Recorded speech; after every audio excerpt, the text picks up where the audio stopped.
it's time for class. Class is in session! Roll call! Bueller. I'm gonna be late for class.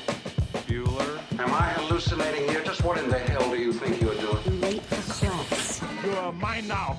You belong to me. Did you study for the test? No more complaining. No more Mr. Kimblett to go to the bathroom. Nothing. There is no bathroom. Hello and welcome to another episode of Middle Class Film Close. What did I just say? Middle Class Film Class. I'm your host today, Joseph. I'm Pete. I'm Tyler. And this week, The Wheel of Destiny landed on another movie of mine, Children of Men. Music, but that did not fit that movie at all. What are you talking about? It's triumphant. No, it did not. It did not work. This That movie's trailer not- was way off, way off from the movie. Well, Yeah. you gotta get butts in seats, baby. I know, but this movie came out in 2009, I believe. I thought it was 2006. 2006, much older than I thought. Yeah. So, Children of Men movie I put on the wheel is directed by Alfonso Cuaron, director of Harry Potter, Prisoner of Azkaban, and Y Tu Mama Tambien, and then he went on to direct Gravity and Roma. Gravity after this movie, and then Roma most recently. Doesn't have a lot, actually, Surprisingly. in his filmography. Pretty much just all bangers. Yeah. And this is starring Clive Owen as Theo Farron, the main character, Julianne Moore as Julian, Michael Caine as Jasper, and Chiwetel Ejiofor as Luke. But we're mainly following Clive Owen as Theo Farron, and why as Key, the person who plays Key, is not top billed. But this was one of her fewer roles in this movie. Yeah, she's not even in IMDb very high to the top at all. Wow. And the plot of this movie is, in Children of Men, the world is plunged into chaos as global infertility threatens the extinction of humanity. In this dystopian future, Theo Farron becomes entangled in a mission to protect a miraculously pregnant woman named Key. Theo, once a political activist, now apathetic bureaucrat, finds himself navigating a dangerous world of political strife and societal collapse. The Fishes, a current peaceful revolution movement led by Theo's ex-wife Julian Taylor, asks him to secure transit papers for Key so that she can get to the Human Project, which will hopefully secure the future of humanity. As Theo escorts Key through a tumultuous and increasingly violent landscape, they encounter various factions vying for control and differing agendas.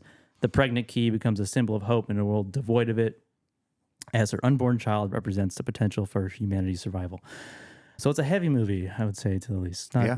This has very little hope in it. I think she is the only hope in this movie and in the world. She is the personification of hope in this story. The S stands for hope. Yeah. And so this is a movie that I've seen quite a few times. I don't know what the number. This is probably number 4 for me, I think. It's less than 10, I think, for me. Less than 10. But One. more than 1. Yeah. So you said you've seen it before, so Yeah. let's get some initial thoughts going. Pete, how was your... 4th viewing? Yeah. Still a great movie. All right. Yeah. I didn't really plan on getting anything more or less out of this. I didn't really plan on losing my steam on this movie because I know this is, you've always thought of it as one of your favorite movies, right? That's not. I know, that's not the movie. I just That's not realized the that. movie. We're not talking about Howard the Duck. Yeah. Yeah. So I didn't plan on like losing any steam about this. I thought maybe I can come up on my perception of it, but I was already pretty high on Children of Men as is. So, Sure.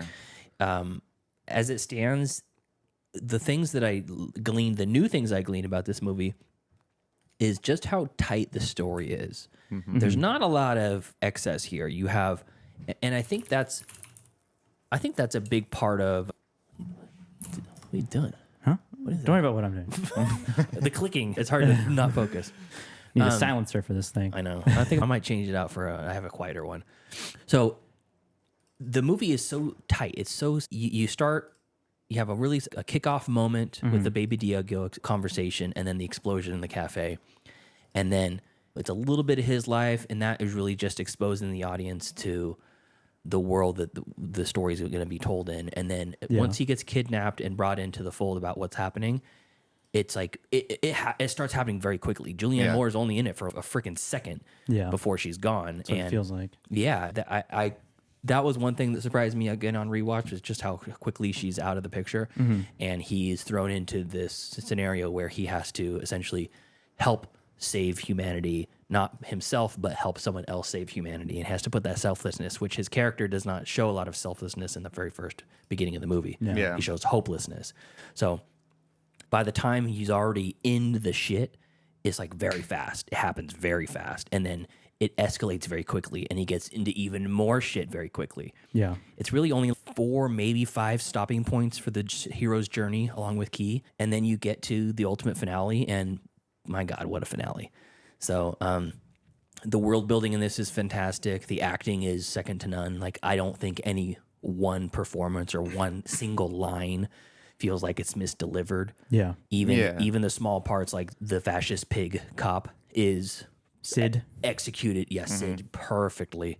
He's executed perfectly. Sad Fuji face. Yeah, there's, God, man, it really is a fully realized view of this world. Yeah. And it's a very fastly spoken and fastly told story. Key is played by Clara Hope Ashity. Clara Hope Ashity is her name. Yeah. And also Charlie Hunnam is in this movie. Yeah, he's the dreadlock, dreadlock white guy. man with dreadlocks. Is that right? I didn't even recognize I didn't know him. that until this viewing. Oh yeah, because he keeps saying, "You killed my cousin." Yeah. Yeah, that guy. Yeah. So, anyways, Children of Men, fantastic, beautiful movie, fantastic movie, fully immersive, and a great dystopian future movie that doesn't really get talked about in the terms of dystopian futures. Yeah. It just gets, it's almost, I don't know if it's considered just a drama by most people. It's a sci-fi drama. Sci-fi drama. There's really no science in it. It's just like some of the technology in it, like the computers he has at work and The cars. Yeah, I like, suppose so. It's like plausible technology. So I would say it falls mostly under drama, but sci-fi secondary. I suppose sci-fi. I consider dystopian future like its own genre, and I would call this as a dystopian future drama. Yeah. Less of an action movie, more of a drama movie. So that's where I come down on it. Cool. Tyler, this is your first time viewing the entire movie? Yeah, so I've seen certain from this movie, like the long single shot scenes, which are incredibly great. So I went into this movie thinking I wasn't going to not like it, but I just still wanted to be objective. And Pete said in his initial thoughts, yeah, it's a really tight movie. It's very tight. Everything is delivered with a purpose. The plot moves very fluidly. And it also has this over-encompassing bleakness to it. It's incredibly bleak. And not just because of the situation that the plot is dealing with, but more so that it's the way it's colored. Yeah, just how it looks. Yeah, just the way how it looks. It's much the road and just like that general bleakness, gray Yeah. feeling. There's no hope in that movie. Like, Yeah. This has at least a little. I did not like the ending, though. I thought the ending, I just wasn't really into the ending. It got a little bit too actiony for me towards the ending as well. But leading up to that action was just really great. So yeah, two thumbs up. So you didn't like the ending because of the amount of action in it? Or The end, like the very end you didn't like? yeah, like the action leading up to the very, very end. I didn't really like that portion of the movie. How about the final boat scene? Yeah, that's what I'm talking about. The action and also the boat scene both didn't do it for you. I did not like it. Interesting. Because Well, if I'm gonna do this during my You're on initial trial. thoughts, You're on trial right now. why I didn't like it is because I didn't like that Theo had to die, and also the way he died too. He got shot in the stomach. You don't just you don't die that fast.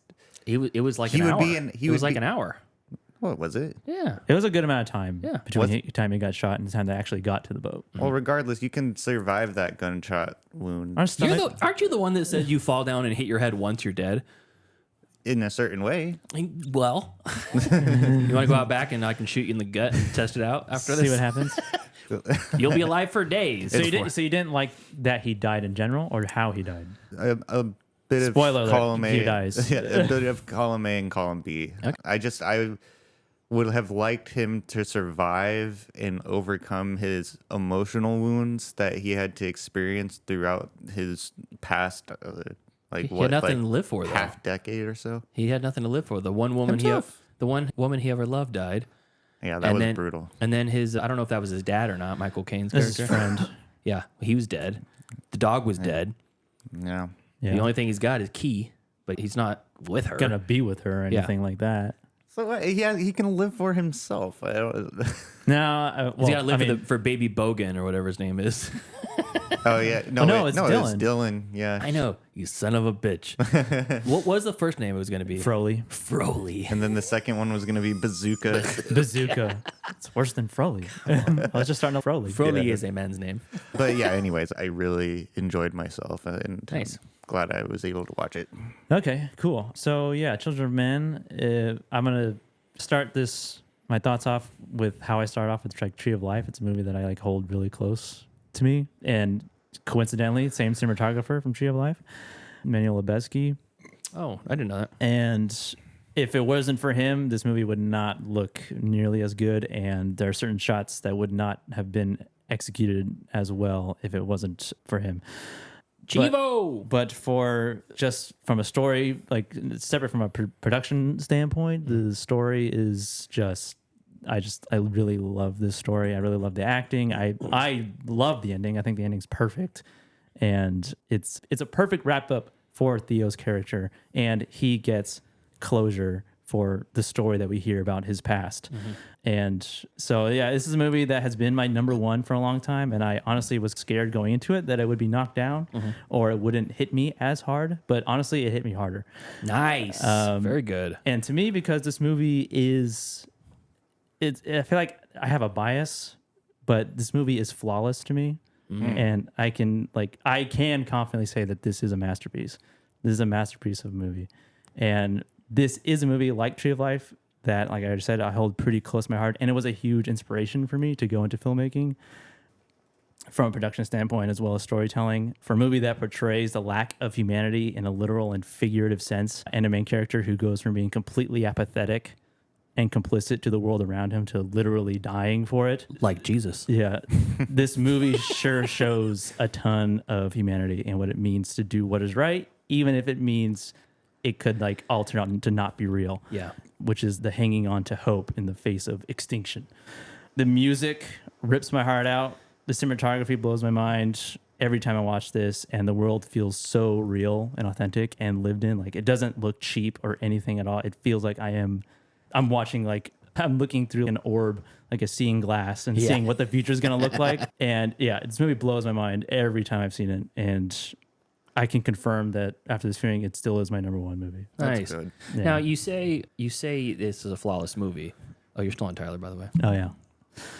You say this is How embarrassing. all that, the know. heartfelt emotion. Didn't get recorded or captured at all. Except for a source record. Yeah. Yeah, you say this is a flawless movie, but pull my finger, necessary. Pull my finger? What about it? You didn't like that? It's fine. It reminded me of my dad. My dad used to do that all the time. It's fine. It fits his character. Yeah, okay. I'm just checking. Why'd you pull that specifically? Pull my finger. I liked it because it gave you a little bit of the character. He's that guy. Give you a little insight. And I really liked the fact that even till his dying breath, he's still pulling that joke. Yeah. Which is a very dad move. But yeah, it's okay. Not bad. You spoke about the cinematographer. Cinematographer is not cinematographer, a composer, John Tavener, who died in 2013. Oh, really? Yeah, only a few short years afterwards. That's crazy. And he didn't score any feature length movies After? only shorts. He had 3 shorts he composed, one in 2007, one in 2008, one in 2016. I know he was dead in 2013, so that must have been done and then in post for a long time. Yeah. And then before this, he only made one TV movie, or one feature length movie, one TV movie, and a short. So Yeah. it came out of nowhere, gave us this blessing, and then shuffled off to his mortal coil. Yeah. The first time that the score really hits me is when they're burying Julian, and he steps away, and then he just breaks down, and you just hear that sort of operatic sort of choir start singing. Yeah. It was. I loved the great. injection of the opera in places. Yeah. It elevated the feelings. Yeah. Especially juxtaposed to just how depressing the world was. Yeah, and I think the movie really toes the line of a borderline satire a little bit of the current world, or when the world, what the world was like in 2006, to what it could potentially be, what it could potentially look like. Yeah. It was a little bit of tongue-in-cheek with specifically like the Pink Floyd pig floating above the city of England or London. Yeah. It's like referential in that sense. And if you think about the band Pink Floyd and the kind of music that they make, it all fits together. When the movie first started and it showed the date, I was like, oh shit, 2027 is coming soon. It's just around the corner, my guy. Yeah. And this movie is based on a book. Yep. P.D. James wrote the book. Yeah. And in the book it's the same problem, but it's instead of women being infertile, it's the men who have the problem. Oh, really? Yeah, who just don't have any sperm. Well, when she wrote the book, she felt like that was appropriate. And then, of course, a bunch of men rewrote the book and made it the girl problem. Yeah. Oh man. I think it feels a little bit more weighty Yeah. having a pregnant woman carry, like she is precious. Yeah. Like let's just put the shoe on the other foot, back on the original book. Do you know what the book was called? It was just Children of Men also? I think it has the same name. Maybe not. I think the movie is just called Children of Men. I don't know about the book. Let's see here. Children of Men book. Yep. Novel by Dorothy Phyllis James. So same name. Same name. So let's just put the shoe back on the other foot with the book, and men are the problem. So a man knocks up the woman, and they're transporting the child in her stomach, the woman with the child, but the child is the cargo. At that point, the woman is not sacred. At that point, the man is sacred. The man is the sacred one. It could literally be anybody, and they don't know which man impregnated her. So now it's like some mysterious person, unknown to them, to the people around. But when she's pregnant, it's unequivocally she's like the Mother Mary. And I like the joke that she makes when she was like, "What? I'm a virgin." Yeah. I got you, Theo. The scene, it's the first thing that I think of with this movie is the scene when after the baby's born, which great scene, by the way, the birthing scene. Yeah. They use a CGI baby and it doesn't look CGI, but because you see the baby come out. Yeah. And you're like, that didn't happen. Yeah. They did not film a birth for this movie, as good as it is. I know. They used CGI. It looked legit. It looked very good. Yeah. You really got to be looking for the cracks to poke holes in it. Yeah. But after that happens, and they take the baby and they get up into the house, or into the tenement structure or whatever. Like apartment building. Yeah, it's an type apartment thing? building. Yeah. First of all, it's under hellfire from these attacking forces, right? Yeah. Yeah. And any other human being would be trying their hardest to get away from that. And he's just waiting for the opportunity to run into that fucking building. Yeah. I forgot that he's not in it when they start attacking, that she's in it when they start attacking, and he needs to get in to save her. He's 100% selfless, like you said, Joseph. Yeah. He goes from having an apathetic worldview, caring really only about himself, or not even about himself. He just doesn't care about in general. Yeah. Which I don't blame him in that scenario, because if that were to really happen in real life, going on a tangent here, if it were to happen in real life, you have 80 years before everyone's dead. Yeah. Yeah. And it's just a bunch of old senior citizens aging off Yeah. Yeah. until humanity's over with. They've even introduced suicide is legal now. Isn't it called quietude? Quietus. Quietus, that's it. Yeah. Yeah. Yeah. It's not only illegal, it's also encouraged. Yeah. You can buy a product. It's provided by the government. Michael Yeah. Caine having long hair delighted me. Oh, that was great too. I didn't even know he was in this movie, but him having long hair, growing weed, having a devil may care attitude, it just delighted me when I first saw it. I want to be called Amigo by Michael Caine. Yeah. Yeah, for sure. But yeah, But anyway- the music that he plays for Theo, the like experimental music, was remixed by Aphex Twin. No shit. Yeah. That makes sense. It tracks. Yeah. Well, the going back to what I was saying originally, everyone in the world will be trying to get out of that building. He's putting himself in harm. Not like I might die. It's like I'll probably die going into this building. Just getting in there. He's using his apathetic superpowers. Yeah. And then once he gets up there and he takes the baby and Key from Chiwetel Ejiofor's Oh, it's character, near the end. Luke. Yeah. I think his name is the guy's name, right? Luke. Yeah. They take him away, and I thought I got a little emotional. I got a little emotional at the part where we need him. And Luke is basically talking about the baby. We need him. He's going to turn the tide of this war. And they both just stop and look at him. And Theo says, "It's a girl." and it almost changes everything for Yeah. Luke at that point, and he's like completely gobsmacked just thinking about a little girl, and he says, "I've forgotten how small they are. Yeah. I've forgotten how delicate they are." You know, That's a pretty like strong fuck, point. man, that scene.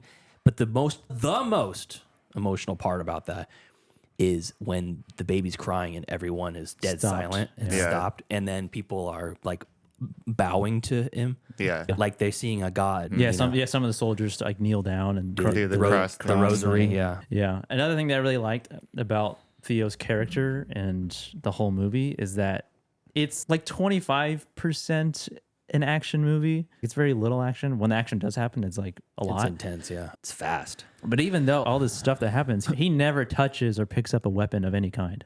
He never picks up a gun, Interesting. except for the car battery when he kills Sid. Oh yeah. But he never. Irreversible style. That was literally the only like life or death situation that he like immediate. Like I'm definitely gonna die if I don't do something here. sure. But all the rest of the movie, he's like being shot at. He has no firearm or knife or anything else at his disposal. He never picks one up. And at the same time, portrays himself and he carries himself as this apathetic person who doesn't care. And he's like, this is just a job. It's 5,000 pounds that I'm going to get to transport this girl. Oh yeah, I forgot he's getting paid. Yeah. You forgot and- his most important weapon though. His car door. Oh, he knocks the guy off the motorbike. He does it twice. Twice, yeah. Just boom. And Learn that. I'm gonna make sure I remember that. And what another part of the reason why I like his character so much is because along with not having any real weapons and fighting back most of the time, he has this like the animals love him. Animals are I don't want to say attracted to him. It sounds weird, but it's obvious when the guy says, "Oh, they like you. They don't like anyone." The dogs, and then the cat's climbing on his pants, Oh, that was cute. and Dog inside the house, Michael Caine's house. yeah, and it's just they instinctively can tell that this man is like in his core is a good person. That's interesting. I didn't catch that. Yeah, and almost every shot in this movie does contain an animal, Really? usually a dog, because the dog that woman who takes him to that apartment building. Yeah, she's carrying the dog the whole time. Yeah. Yeah. Like they immediately go from the Jasper's cat, his orange cat. Like he's sitting on the couch with the orange cat petting him. It's funny the continuity in that scene because the cat's kind of in different positions each time it cuts back to him. It's like his head is facing the camera, and then the next time it's his ass facing the camera. Oh yeah. But the whole time he's like next to him and he's petting him. But yeah. I did think it was a little strange. I thought this is a little bit of a production issue. Not really, but just a little bit. When Theo comes to the front door with Jasper for the first time, and the dog does not bark and go crazy. I was like, that's unrealistic. Every time somebody walks through the front door, the dog's going crazy. But maybe it's because they trusted Theo so much Yeah. that he was just as much of a part of the family as Jasper was. Yeah. I mean, he's been around. I guess it doesn't really matter because when I come in, Lola barks. I was going to say, yeah. But she doesn't always do that. She doesn't Yeah. always bark. If she knows it's you. If I'm over, though, Lowell's going fucking crazy. Well, anybody. Yeah. Who are those people in the forest that killed Julianne Moore? They were part of the next sort of rebellion. It wasn't the fishes. It was somebody else. It wasn't the fishes, but it was the fishes' plan to kill Julianne Moore. Oh. Was it? Yeah, because they wanted to kill her because she wanted peace. Oh, yeah. And they wanted to And then subvert Charlie her. Hunnam, who is initially part of the fishes, he's the guy on the motorcycle Yeah. and shoots Julianne Moore because they I didn't even think about and then that. they have the meeting after that to elect a new leader, and they elect Luke. I think So Luke was getting elected there. it was Luke's plan. So Charlie Hunnam, whose character's name is Patrick, Yeah. we'll call him Patrick. With the C. He was on he was the one that shot her on the motorbike. Yeah, you remember Yeah, he comes back later with the motorcycle and he's like, he killed my cousin. Oh, the whole time I was trying to figure out what the cousin was that they were talking about. They killed my cousin. There was two people on the bike. Yeah, and that's when he opens the door and knocks him off, right? Yeah.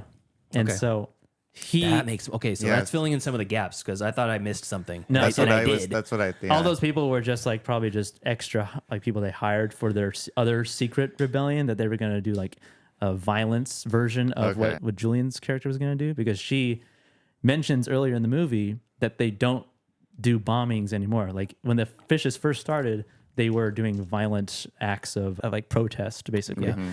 But they stopped doing that. And that's what Theo mentions to her when they first meet up. Is, did you bomb that cafe? He's like, no, we don't do that anymore. That was somebody else. Which, by the way, that scene scared the shit out of me. Good. I'm glad it Which did. one? The bombing one? It's Oh, yeah. it's so alarming. If you don't know it's coming. Yeah, I did not know it was coming. I had it in my headphones. I was watching it in the dark, and then all of a sudden it was just like, and I was like, I Did you poop a little? don't know. I kept my bowels in my body. Tyler was like, Wait, Okay, Joseph. You say this is a perfect movie. What about the ping pong ball trick? the ping pong ball trick. Are you saying the? I'm just asking questions. But what man. about I'm it, just though? asking questions. What about it though? I'm trying. Is that perfect? Is it perfect? It It's a perfect movie. You said it's a perfect movie. It explains to us like it gives us a glimpse into the relationship that they had. yeah, Why didn't they actually do it? That was a CGI ping pong ball. It was a CGI ping pong. it was. Yeah. They should have practiced doing that. I was in my head. I was like, man, they should have just practiced. It would have been great. And then I thought that's actually part of the long take. That would suck to Yeah. start the long take, get halfway Oh. through it, and then the ping pong ball drops, and they got to fucking start all over Yeah. again. Speaking of which, that long take, that one is specifically one of the more challenging ones of this movie to do because of the nature of filming car scenes in general, where you have to like put the camera on one side, the other side, if you want different angles. Yeah. But they wanted to have it. They wanted to have it live, or Emmanuel Lubezki wanted to do it. He wanted to do it live, and he actually pushed Alfonso Cuaron away from doing green screen because he wanted to have the light and shadows like from the actual outside being splashed inside of the car, and you couldn't do that effect like super effectively probably with green screen. It would probably take a lot more digital work. But what they did was they essentially built half a car on top of another car that was being driven by go-karts. And That's so cool. I've seen this picture before, but I've never seen the video. so this is essentially what it looks like. You have a driver in the front and a driver in the back, and attached to 90% of a car. Wow. And then you have a camera on a motorized slider on the top that can spin 360 degrees, and you won't see any of the behind the scenes magic. So is it going through the roof? Is that how they do it? Yeah, so they removed Oh, I see. They There it removed the is. roof, and then when you watch the scene, you'll see that they digitally put the roof back in. Okay, that's super smart. I know that the windshield was not in there. Yeah. Because I could tell that when that broke, that was a digital windshield. Yeah. Because windshields, for one, are laminated. They don't break apart into pieces. Yeah. I could suspend my disbelief because it's a future movie and they're making these shitty cars potentially. Yeah. It looked like it shattered on purpose as like a, I don't know, like not a safety a- thing, that but could just be. like Yeah. yeah. But yeah, they, 06 CGI. so they constructed this, they engineered this whole thing above this car, the second story basically, What an amazing feat that is. That's so cool. where That's they're really impressive. standing up there, and so that they could film. Who's that guy? Is that Chibo? No, it's not Chivo. Chivo. There's Julian Moore talking about it. Is that guy Chibo? No, The guy on the bike? Is that Chibo? Oh, no, that's Chiwetel. that's Luke.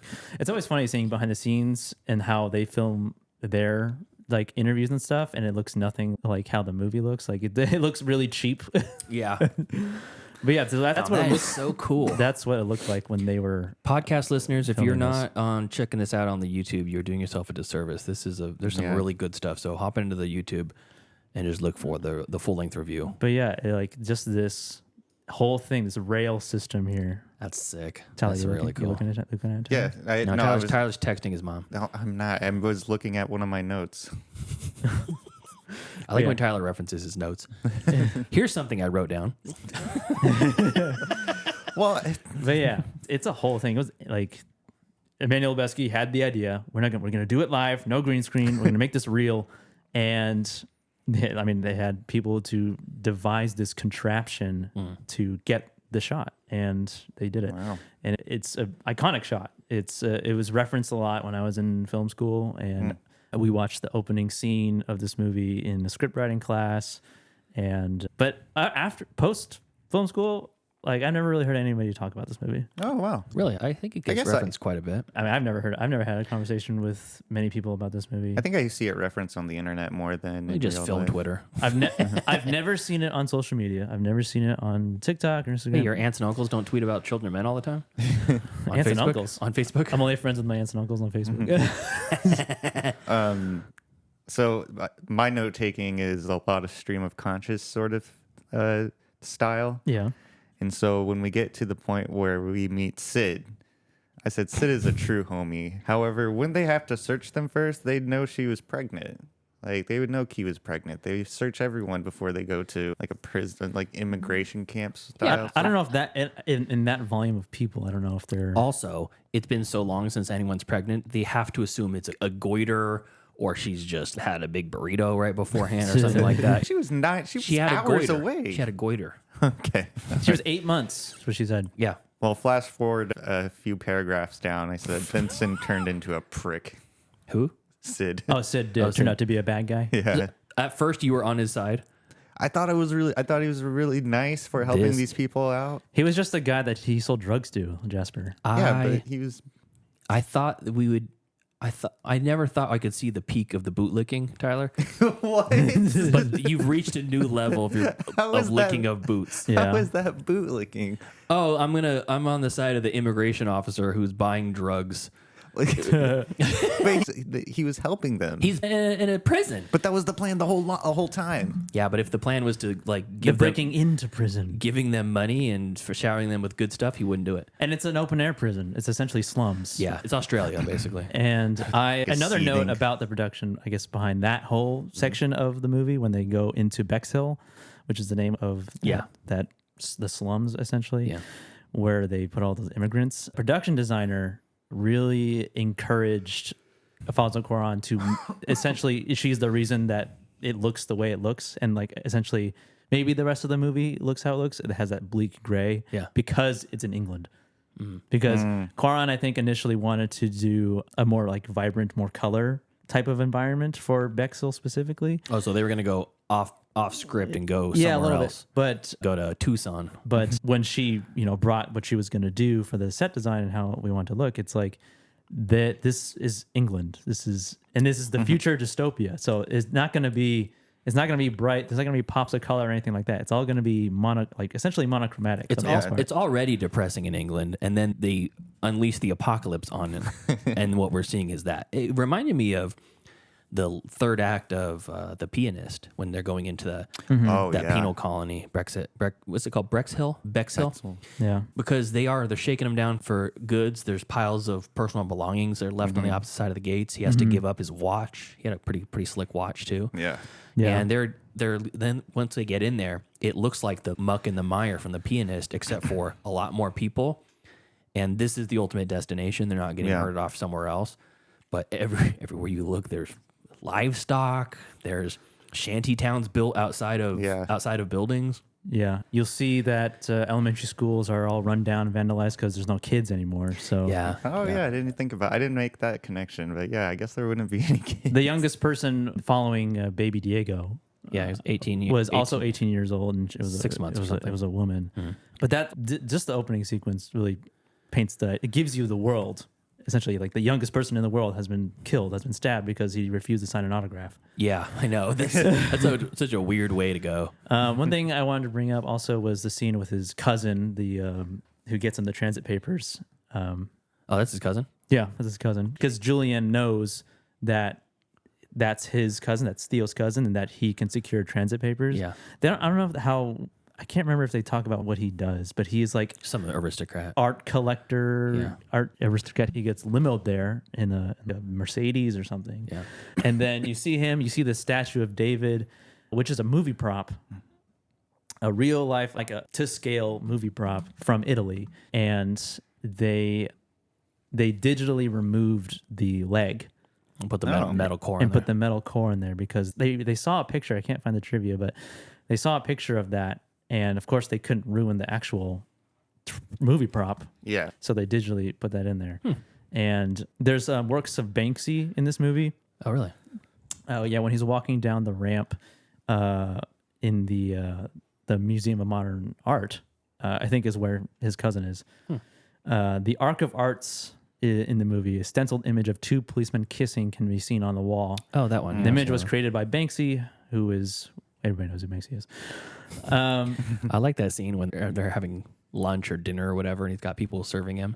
Yeah. It just reminds you that even in this terrible dystopia, there still are rich assholes Yep. Yeah. being rich assholes. Oh yeah, you see that whole section of society that is like almost like untouched. So you see people walking around, taking classes, walking Yeah. their poodles. It's a gated community. Yeah. And you don't, in most dystopian future movies, you spend a lot of time lingering, and those are the bad guys. Yeah. In this movie, that's not. You just see a very small next section of it, and you're back into the muck. Yeah. But in that scene, I liked where he's like, his son or whatever, who's playing the Rubik's Cube the whole time. Oh, yeah. Digital cube. Yeah, it's like a game. It's like a game or programming. He's hacking the planet right now. It's an app. Take your pill. But he's Take your pill. He's like, David, take your pills. Alex, take your pills. Garth, your pills. Yeah. For the longest time, Oh, I thought it was Robert Pattinson. really? Because like he I thought looks, it was Nicholas Holt. he looks like Robert Pattinson. Like back in the day, like after I watched Twilight had come out and I didn't see this movie. I didn't watch this movie in 2006. I watched this movie in like 2009. And I was like, is that Robert Pattinson? It's not him. There's a moment where we get a glimpse. Well, we do get a glimpse of the police state and the military police, essentially, who Theo's code word for Sid is "you're a fascist pig." Yeah. We see more of the fascist pigs, like the actual fascist pigs, when they're getting bussed into Bexhill, and there you see all those refugees that are lined up. Tara, you need to take a break and cough it out. Oh, no, I'm fine. Okay. You seem like you're like holding back coughs.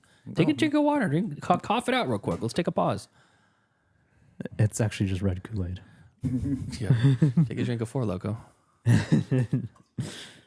Clear your throat. Cough it out. I see Tyler over here like this. Oh, okay. I'm like on the ready to mute his like.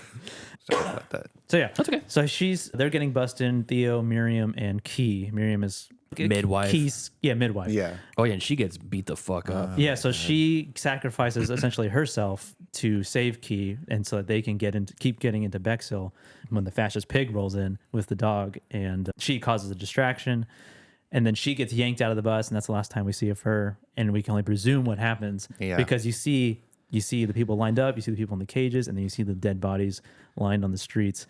Yeah, what's the charge? They're just refugees. Because like England in this world, England is the last place on Earth that is still thriving. That we know of. Yeah. That's Yeah. what they're being told. I bet you that's just propaganda. Yeah. It's only in England that it's happening. Australia. Australia is still cool. But it makes sense because everybody else, that's why there's so many refugees, because everybody's trying to get into England. Yeah, So that's presumed that Yeah. it has affected the rest of the world. Tyler, what do you think about refugees? Do you think refugees a good thing or a bad thing? Well, yeah, of course it's a good thing. We need to take care of our people. Well, what if you're the last country that is thriving, and there's literally 1 billion people trying to get into your tiny country? And you're as big as California. Yeah, and you can't, and you know that if they were to all come, it would bankrupt your system. Well, It would destroy the life you want to live for all your citizens. are you saying I'm the leader of this? Yeah, you are the decision maker. Yeah. What do you say? Oh, I'd probably take my resources and this. Oh God, this is. I'm not going to even say it because it's going to sound bad. No, do it. Say it. Well, I'm curious. What would you do? I would make another state for the overcrowded state that I'm in. So District 9. Yeah, but Like not a camp of some sort, like an internment camp. No, not a camp. Another or a refugee camp. another society, not a refugee camp. And all the bad stuff goes there and the good stuff stays with your people? The people that are the color that you are? There's some Stop current painting me in this horrible light. there's a lot of current events happening in the world now that I feel like we're paralleling. Yeah. Well, that's the interesting thing about refugees. It's like on the surface level, it's like these people are in a bad situation. We have resources. We want to let them in. And in this world, though, if England truly is the last bastion of hope and society, you would have potentially 5 billion people trying to get into your country. Yeah. Objectively, that can't happen. No. Objectively, that's not They would be at capacity. it's an Exceeding capacity. Yeah, it's an inarguable point. So then it gets into this weird, What do we do? What do we do about this? How much does human empathy and compassion work? And how many people of your own people would you sacrifice? Too bad you weren't born here. Yep, exactly. That's awful. But so in that same scene when Miriam gets taken out, there is a German phrase on the wall that is the same as the one that was written above the entrances of Nazi death camps, which was "Work shall set you free." Oh shit! Yeah. Those were on the entry of the gates of Auschwitz. They were and just stuff? like sprayed on the wall. No, but in Auschwitz, Yes. work shall set you free. Yeah. In Man, German. I gotta stop saying that at work. I gotta stop telling my All employees. right, that. everybody. Work shall set you free. Work So shall let's set you get free. to Let's it. get to it. Yeah, terrible. it's called the heart of a servant. But then after that, we're in Bexel now, and we've talked about the ending a little bit. But like another iconic, probably more of a feat in terms of like the length, is the one take from them running. After the battery death, right? Yeah, after Yeah. that, from that point on to them walking through that crowd of people. Chanting Allah Akbar. Yeah, and they're like, carrying rifles and they're carrying dead bodies. They're running through that and just getting to that apartment building, which is not where they were trying to go. They were at their destination, and then Patrick shows up, and the rest of them show up, and then And she says, "No, don't bad. He's bad. He's very bad." yeah, That immigrant woman who was speaking an unknown language. It's been like Romanian, Eastern or something? European or some something. Eastern European or something like that, Slavic. yeah, and she's the one who has the dog. And she leads them to the apartment of. You're assuming it's like her grandparent, her parents or something, or her like Yeah. older when brother. they first get there, Yeah. yeah, and you have all those other people. No, who but that's after the birth, though, right? No, it's before. It's after the birth. No, it's when they first get there. No, I'm talking about like after the baby's born, and then they Oh, go. she's leading them to the boat. They're like they escape Sid, right? No, Listen, Okay. they escape Sid, right? Sid comes, sees the baby, and then they get in a tussle. In the battery. The battery. Yeah. Sid's dead. That's when Theo asks her to the boat. That's when he paints the Yeah, stick on on the the- on boat. the wall. And then from there, she takes him to where they meet up with where Patrick shows up. They're about to No, Yes. I guarantee not. Yes, I guarantee, 100%. I guarantee not. That is 100%. I'll tell you why you're wrong in a second. But because they do Perfect movie. He paints, Perfect movie. He paints the picture of the boat, Yeah. and she understands finally. So they run through that parade of They have people. Pictionary in the future. They run to that parade of people. They get to the spot where they meet, where Luke and Patrick show up, right? And then that's when the one take starts. After that whole scenario, she spits in Luke's face, and then they take her away, and then Patrick is, I'm gonna fucking kill you now. And then that's when the military shows up, and then that's when he gets distracted. That's all fine. And then he's with the immigrant woman who doesn't speak English, and then he's running to the apartment to find Key because he can hear the baby crying. Yeah, but where is the luxury apartment? Where does that fit in? Luxury apartment. Remember, the baby is born, and they go upstairs, and there's the old couple. Oh, that apartment. That's what I'm talking about. Oh, Yeah, okay. because that happens before he meets up with Patrick again. Yeah. and that one take ends up in the apartment when they. That's get when everything is still. Yeah, it's still not bad. everything's good. Yeah, it's still not bad. There is violence in the streets. There's the chanting, and So then there's the everything military. I was talking about happens obviously after that. Correct. The long take goes into the luxury apartment because at that point they pick up another Eastern European guy who gives Theo some shoes because he gets John McClane the second time. Yeah. Yeah. The first time was at the farmhouse, and the second time was out after he kills Sid. Yeah. Well, the one take doesn't start until after you kill Sid. Yeah, and as soon as he kills Sid, the long take goes all the way until they get to that nice apartment because then they go up, they meet that Eastern European dude, and because I thought it was very sad because he's helping them get to the boat. There's like a little checkpoint, and then they Yeah. go to get the boat. And as soon as they run into Patrick and the freedom fighters, he gets killed. Yeah. The new guy they just picked I up know. who's helping him. I was like, Yeah. this fucking guy got killed. That's Poor so guy. sweet. I know. I felt so bad for him. So, I know. anyways, But yeah, so perfect that's movie. the one take. What? I wasn't wrong. I know. But yeah, so that's that one take. You have to watch it in the context of the rest of the movie. I feel like watching it just on its own before you see the movie, I feel like you do yourself a disservice. Yeah, but there is a number of long ones. The very intro scene with the explosion is a kind of a long take, Yeah.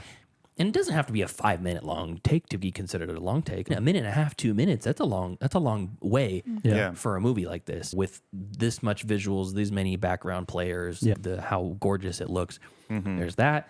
There's the scene after the battery attack. There's the scene from that apartment to the time that that poor soul gets killed. Yeah. And there's the entrance into the building. That's a pretty long take. There's the entrance out of the building is a pretty long take. Yeah. There's a lot of them. Yeah. The point in the movie when they're at the safe house with the fishes and they're just like The barn. they're bunking with Thomas and his dogs, and that's when they escape. Yeah, when he when finds they- out that they're going to get killed, When he finds the plan, when yeah. he's going to get killed, and she reveals that she is pregnant to Theo. Great reveal scene, by the way, amongst the cows. Yeah. Yeah, I thought it was a little strange, but that whole sequence of them, the battery, they have to jump start the car. And, fuck, and they that's even tense. tell you before that whole scene comes, you're going to have to jump it when they first Don't get block this one in. Yeah. You got to jump it. there. Good for them. And then that scene where they're just rolling down the hill, just trying to get the car started. Like, first time I saw that, I was like, come on, get the Dude, Yeah. It's even I was on still, the you edge see of my Charlie seat. Hunnam sprinting down the hill. even still this time I was still tense. My butthole's puckering. I know. If you guys had to jumpstart a pop a clutch like that, could you do it? Yeah. If I was the one in the car. Yeah. If someone's, hey, hop out, we need to pop the clutch on this. We need to jumpstart this thing. Well, that did actually happen to me once when I had a 74 Beetle in high school. And I was at a gas station. And I was by myself getting gas, and then car wouldn't start. And so this random guy who saw that this high school kid was struggling. Popped his head in and goes, it's a stick. You Hop need, in. You need some help? And so he's like, yeah, just put it in second, and then I'll push you, and then we'll pop it. And then, like, he pushes the car, I do it, and then I just go, see you later. Yep, that's how it goes. Do you know how that works, the whole process? I assume it's quite like a jump. Like, it's just you jump to the second gear, and it just ignites everything. So we're going to get a little mechanical here for a second. This is We're deviating. into my wheelhouse. So imagine the old school planes, and you see the like black and white footage where they have to physically grab the propeller on the front of the plane and Yeah. throw it down. Yeah. That same motion basically starts the revolutions of the internal workings of the motor, and it creates spark, and gas starts pumping, and then as soon as that goes, the momentum of the engine keeps it running, right? Yeah. That's how your starter works on your car. It engages, it pops out, and it takes the flywheel, this big heavy duty wheel with big thick teeth on it, and it just turns it really fast. That's what your starter does. And it's literally cranking the propeller. When you pop the clutch, you got your clutch in, and you're putting it into gear, and your flywheel and your pressure plate are pulling apart from each other. Basically, your clutch is separated. And as your car's moving, it's spinning naturally. And then when you drop it, it like forces it on and it shoots the revolutions of the crank, and it starts cranking the motor. And it's basically throwing a propeller on a plane, but on the inside of your motor. Science. Yes, science, but you can't do that with an automatic. So kids, kids, get a stick shift. Then you don't have to get a jumper box. You have to manually, you're basically inside the car in the engine, making it go. My first car I've ever had, probably like first 3 cars I had were stick shifts. And my dad used to tell me, when you drive a stick, you're one with the machine. And you're like in Labyrinth when they have that giant robot thing that's in the goblin city of goblins or whatever. Yeah. Yeah. The thing, it's like the big thing with the big frowny face on Yeah, there. yeah. And there's a guy up inside pulling levers and driving his stuff. That's what I feel like when you're driving a stick shift. You're like, I'm just sitting here in a seat, I'm making it go. pushing levers, pulling switches, Yeah. pushing stuff with my feet. And I'm controlling this hunk of machinery. I'm responsible for a lot more when you drive a stick shift. In an automatic car, I'm like, I could fall asleep right now. Yeah. Maybe I will. Here we go. But yeah, so, and then we get to the very end of the movie. The immigrant woman, she basically stays behind and gives them a boat, and they're like a sewer type Yeah, canal. it's like a drainage runoff or something. Yeah. And Theo's, no, you're going to come with us. And nope, she stays behind because that's where she lives. Yeah. Why go to the Human Project? You live there. And so they roll out into the open sea or like a canal or something. To the buoys. And they're just sitting there waiting. And this is when it's revealed that he was shot. It wasn't like a secret. You could tell that he was shot by Luke. Yeah, when they're escaping right after he Yeah. reveals that it's a girl. He shoots at him near the baby carelessly. The whole movie, he's like, "Don't shoot! Yeah. She's in the car." Yeah, really. And leading up to this moment, before we were given Theo and Julian's history that they had a child together who died in the 2008 flu pandemic. Yeah. And his name was Dylan. And there's a kind of not a running joke, but it's like a bit that she's going to name. She gives us the first name, which is Froley for the baby. Froley. And then he is Froley. First baby in 18 years, and you name it Froley. Yeah. And then she changes it to Bazooka. And he's like, I was starting to like Froley. Probably so much better. And then probably like one of the best wrap ups for just Theo's character in the story is that she decides to name the baby Dylan, and like I feel like her telling him this gives him that closure. Yeah. That this is going to be like my child who never got the life that he could have. Yeah. And then she says, Dylan, Very good. son of a bitch. And I like that whole scene. Like I was very emotional in that whole sequence. And then it's a great wrap up. and Theo's character is like the perfect ending for him. I know that Tyler just fucking hates it. It's the most disgusting thing ever, but Hey, what? that's what you said. I think it's terrible writing. It's Bush League. Yeah. Well, your words, not mine. Yes, student filmmaker level script writing. Wait, I said that? Yeah, Yeah, you, you did. You don't did. remember?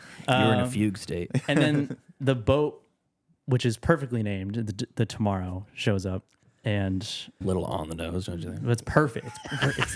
It's such Perfect movie. It's such a subtle. I don't know. It's not so. It doesn't say if it was named Hope, Yeah. that would have been that would have been cringy. It says the S stands for hope. Yeah. Yeah, that would have been bad. But the Tomorrow fits, and especially for a boat. I feel like because boats are named random shit like that. But Do you know what I talked about my cousin who's going to be living on a boat very soon, 100% of the time? You know what it's called? The Irish Goodbye. just gonna go. He's not. That's a good one. Fucking leave the world behind. See you later. Yeah. That's a good one. I Yeah. like that. And then the movie ends with Theo dead on the boat, Key calling his name, cuts to black, and you just hear like the sound of children playing like on a playground. Yeah. Love it. And yeah, and that's the movie. Oh, I forgot about that part. Yeah, I like that one.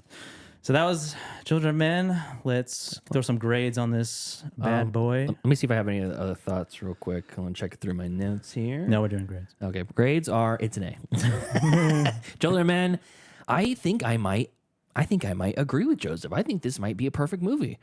There's only a few movies in that I consider perfect movies: Silence of the Lambs, Jurassic Park, Children of Men, MacGruber. That's a good one. Yeah, I can't find fault in it.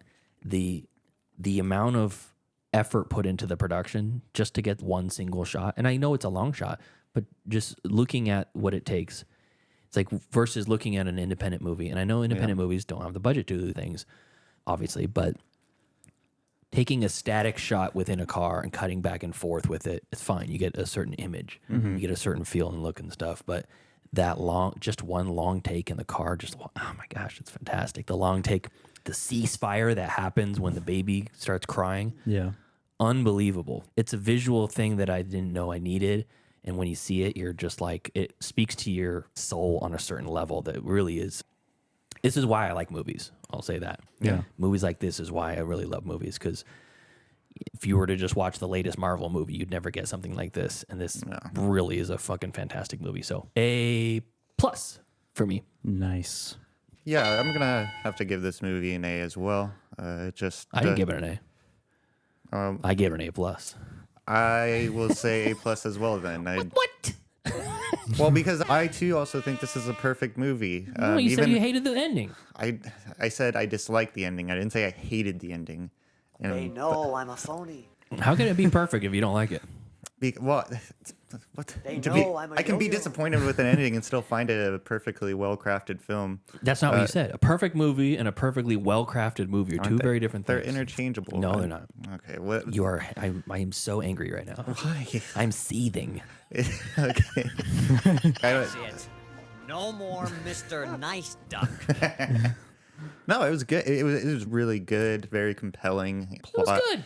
Perfect movie. And I just found I enjoyed myself a lot, just because I have a little bit of a lower grading towards the last 25 minutes. That doesn't take away from the fact that It was the last 25 minutes. Could have done without. Other than that, perfect movie. no, not that. Just tone it down a little bit, make it a little bit more. So there would be change. You would make changes to this if you could. Yeah, I would. What would you do? You would get rid of To, what? to this perfect movie, you would change it. Perfect.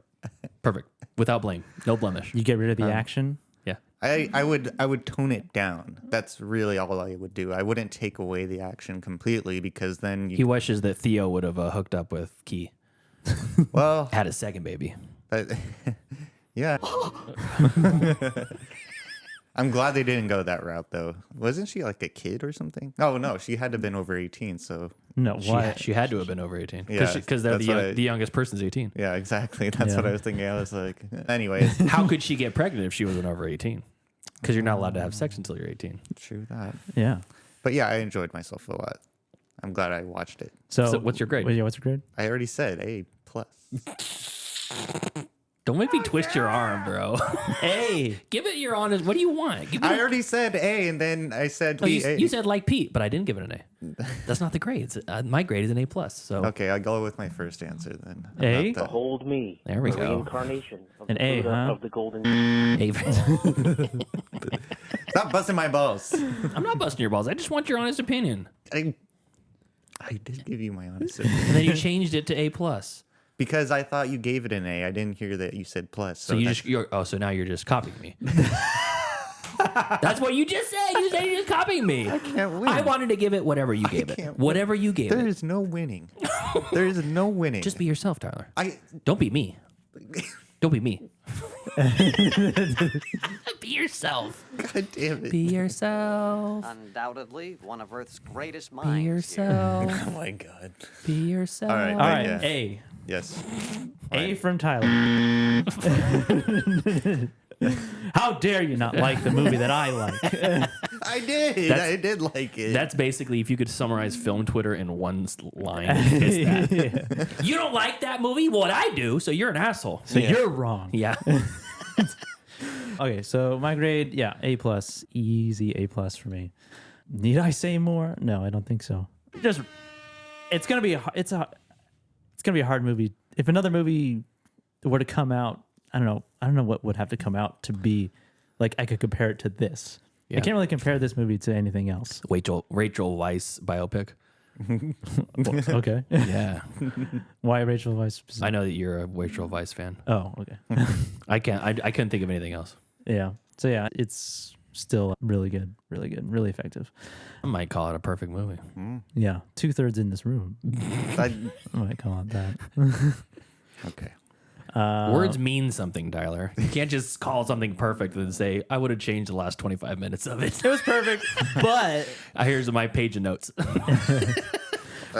I was the producer, I would do all these things different. all right. So that was Children of Men off the wheel, and now it's time for the Wheel of Destiny. 1 wheel, 8 slots, 3 hosts. This is the Wheel of Destiny.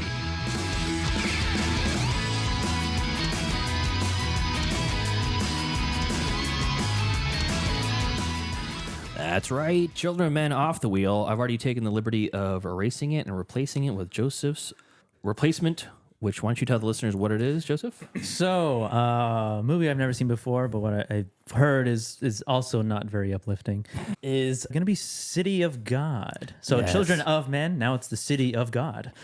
No idea what it's about. I think it's Brazilian. It is Brazilian. Yeah.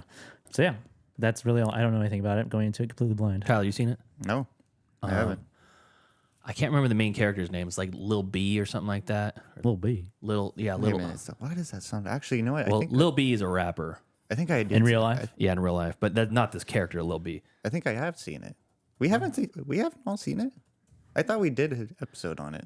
No, Joseph just said he hasn't seen it before. Well, I know, but maybe he was misremembering. Okay, Joseph's misremembering. Are you sure you haven't seen this before? Yeah, I don't think I have seen this before. Let's see what his character's name is. Lil Z. I'm sorry, not Lil B. Lil Z. Yeah, Zé Pequeño. The Lost City of Lil Z. Yeah. Yeah, this is a intense fucking movie. This is 4 years older than Children of Men, directed by 2 people, Fernando Mireles, and Katya Lund. Mieles. Oh, I wanted to say, too, that Children of Men was 1 minute shorter than Howard the Duck. That's why it's better. It was, and it goes by so fast. It does. It's such it's amazing. Anyways, okay. So City of God is on the wheel for Joseph. I'm going to recap the rest of the picks. We have Inside Llewyn Davis from Patreon Dallas, who was our trivia Sherpa just not too long ago. Blackberry from listener Javier. Hard Ticket to Hawaii from Pete. Rocket Man from Pete. Mr. and Mrs. Smith from 2005 from Tyler. American History X from Tyler. And Eraserhead from Joseph. So we're going to give this a spin. This is what we're going to watch next week. You guys hear that? And it is... Hey! Inside Llewyn Davis! All right.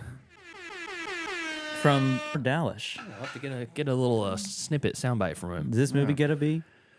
Yeah, this movie gets a B. Yeah. Coen Brothers movie that I've long avoided. I not avoided on purpose. I just have never watched it. Tyler, you seen it? No, this is my first time ever even hearing about it. So I read a really interesting review on this movie, and I think it's the first time I've watched this. It took me out of it because it wasn't what I was expecting. And I'm gonna read a review from one of my pals, online movie pals, who gave this a 5-star rating. And I think it's a really good encapsulation of it to prep you for the movie. So this is from Fat Dude Digs Flicks. Nice. He was a guest on the trivia episode, actually. Oh, okay. Yeah, and I've been on his show. I can't remember what we talked about, but it's a really fun show. He's got 2 different things right built into it, but just Google Fat Dude Digs Flicks. And he says, I wish I could explain why I love this movie so much without sounding so sad. Lewin is struggling. He's a failure. But I don't think that he realizes that yet. At the same time, Lewin is also a huge success, and he also doesn't realize that. This is a story of stagnation. You want to move one way, but that way won't have you. And you refuse to move another way, and that way would open up doors wide open for you. Yet you dwell in your past and munch on those successes while loathing others who bring up those successes. Inside Llewyn Davis is a film about mourning and grief, but also a film about disappointment. And somehow, it is incredibly funny, deeply moving, and beautiful. I love this movie, and I feel a version of myself reflected on screen every time I watch it. But much like Llewyn, am I more disappointed in myself than the world around me is? So I 100% agree with that. It really is a story about successes and failures and your perceived successes and failures. Yeah. I'm really excited to do a rewatch on it. So Cool. You fellas have anything else? No, that's it for me. Nope. Okay. Let's wrap this baby up. So thank you to our cool ass yard duties over on Patreon. It's Javier, Heather Sachs, Ryan Corbin, and Chris. And if you want to support us on the Patreon, hit us up at patreon.com/middleclassfilmclass. And if you are watching us on the Twitch stream, on the YouTubes, or you're an OG out in podcast land, thank you so much for your time. It really means a lot to have so many dedicated listeners tuning in week after week. Until next time. Thank you for joining us as we get into Alfonso Cuaron's Children of Men. Follow us later on in the week as we watch Inside Llewyn Davis from the Coen Brothers. Follow us on Facebook, facebook.com/MCFC podcast, and send us an email, mcfcpodcast@gmail.com. And follow us on Instagram at Middle Class Film Class and leave us a voicemail, why don't you, at 209-730-6010. And follow us on Twitter at Podcast MCFC and on TikTok at Middle Class Film Class. And visit the YouTube page, Middle Class Film Class. Give us a follow, share with your friends. A lot of fun. See you next time. See ya. See you next time. Class dismissed. I gotta get out of here. The bell doesn't dismiss you. I dismiss you. You're free to go. See you next week. See you later. See you later. That's a wrap. Great show.